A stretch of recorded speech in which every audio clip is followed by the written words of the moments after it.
नमस्ते गाइस। तो गांव मालपुर के किनारों पे एक पुराना सा स्कूल था।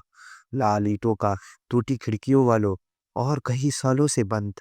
गांव वाले कहते थे कि ये स्कूल आज़ादी से पहले एक जेल के पास था। आज़ादी के आंदोलन के समय यहाँ कपड़े क्रांतिकारों के रखकर यातनाएं दी जाती थी। 15 अगस्त के 1947 की रात आखिरी बार इस स्कूल में राष्ट्रगान बजा था। लेकिन गाने वाले सभी लोग अगले ही सौ दिन मृत्यु पा गए थे। तभी 2020 में शहर से आए एक पत्रकार ने अभय को इस स्कूल की कहानियों को सुनकर दिलजासी हुई। यह सब अंधविश्वास है, उसने कैमरा उठाते हुए कहा। मैं 15 अगस्त की रात अंदर जाकर सच का पता लगाऊंगा। गाँव वालों ने उसे रोकते गए, पर अभय ने हंसकर टाल दिया। रात के 11:50 बजे थे। वह स्कूल के अंदर पहुंचा और टॉर्च की रोशनी में दीवारों पर पुराने पोस्टर झलक रहे थे। यह हिंदी, यह करो या मरो, लेकिन रंग की फीके और कागज फटे हुए थे। कमरों में धूल और मकड़ी के जाले थे। एक कोने में लकड़ी का टूटा मंच था, जहाँ शायद कभी सुबह की प्रार्थना होती होगी। बट आवाजें आने लगी जैसे ही जैसे घड़ी की 12 के करीब पहुंची। अभय ने एक धीमी सी बच्चों की हंसी सुनी। उसने टॉर्च इधर उधर की घुमाई, लेकिन उसने कुछ नहीं दिखाया। तभी पुराना सा मंच अपने आप शर्माया। कौन है? अभय ने जोरों से पूछा। कोई जवाब तो नहीं, पर अचानक उसके पीछे से राष्ट्रगान की पहली पंक्तियों का सुनाई दी।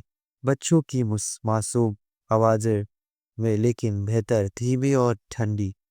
तभी दृश्य जो देखा वो कभी किसी ने देखा नहीं होगा। अभय ने कैमरा चालू किया और आवाजों के पीछे गया।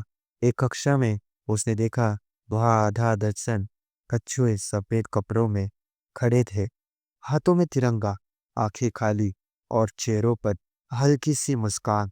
राष्ट्रगान पूरा होते ही उन्होंने एक साथ उसकी तरफ देखा। उनकी आंखों में से आंसू बह रहे थे, लेकिन आंसू लाल थे। अभय ने भागने की कोशिश की, लेकिन दरवाजे अपने आप बंद हो गए। बच्चों की परछाइयां लंबी होकर फर्श पर टहलने लगी और धीरे धीरे जमीनों से उठकर दीवारों पर चढ़ने की अगली ही एक बच्चे ने धीमी स्वर में कहा, अब तुम भी हमारे साथ हर साल गाओगे ना? तभी अगली सुबह गांव वालों ने स्कूल के पास पहुंचे, लेकिन वहां अभय नहीं था। सिर्फ उसका मांगरा पड़ा था, जिसमें आखिरी रिकॉर्डिंग में वही राष्ट्रगान गूंज रहा था।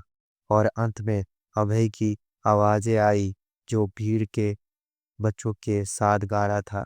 आज भी मानपुर के लोग कहते हैं, अगर कोई 15 अगस्त की सुबह स्कूल में 5 से गुजरे, तो राष्ट्रगान की धुन में एक नई अंदाजी आवाज गूंजती है, अभय की। चैनल को सब्सक्राइब करिए और स्टोरी कैसी लगी ये ज़रूर कमेंट में बताइए। आप भी इन पे डिपेंड बना रहे हो तो जय हिंद और जय हिंदुस्तानी, क्योंकि अगली बार हिंदुस्तान की ये अगली आवाज़ आपकी भी हो सकती है।